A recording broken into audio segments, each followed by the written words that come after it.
एक बार की बात है, नदी में एक हाथी की लाश बही जा रही थी। एक कौवे ने लाश देखी तो बहुत प्रसन्न हो उठा। तुरंत उस पे आके बैठ गया। यथेष्ट मांस खाया, नदी का पानी पिया। उस लाश पर इधर उधर फुदकते हुए कौवे ने परम तृप्ति की डकार ली।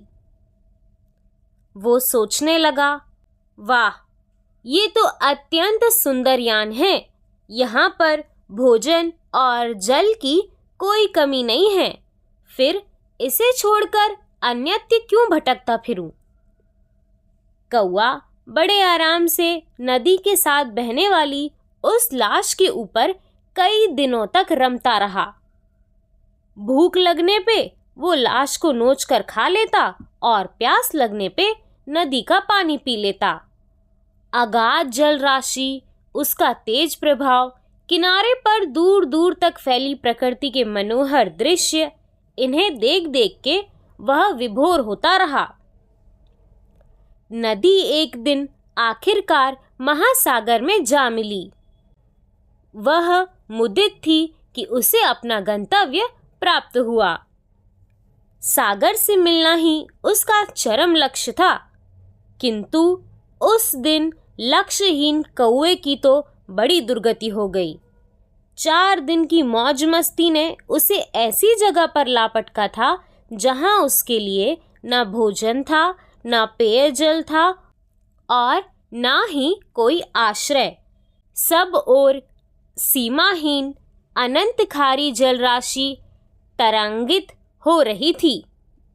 कौवा थका हारा और भूखा प्यासा कुछ दिन तक तो चारों दिशाओं में पंख फड़फड़ाता रहा। अपनी छिछली और टेढ़ी मेढ़ी उड़ानों से झूठा रौब फैलाता रहा। किंतु महासागर का और छोर उसे कहीं नजर नहीं आया। आखिरकार थक कर, दुख से कातर होकर वह सागर की उन्हीं गगनचुंबी लहरों में जा गिरा और एक विशाल मगरमच्छ ने उसे निगल लिया।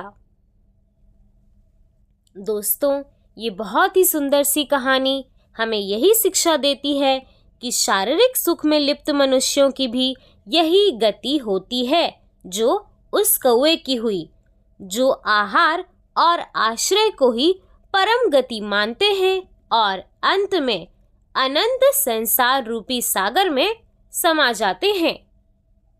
दोस्तों, जो भी यहाँ पर केवल भोग दृष्टि रखता है और अपने प्राण पोषण के लिए जीता है, उसकी भी यही गति होती है।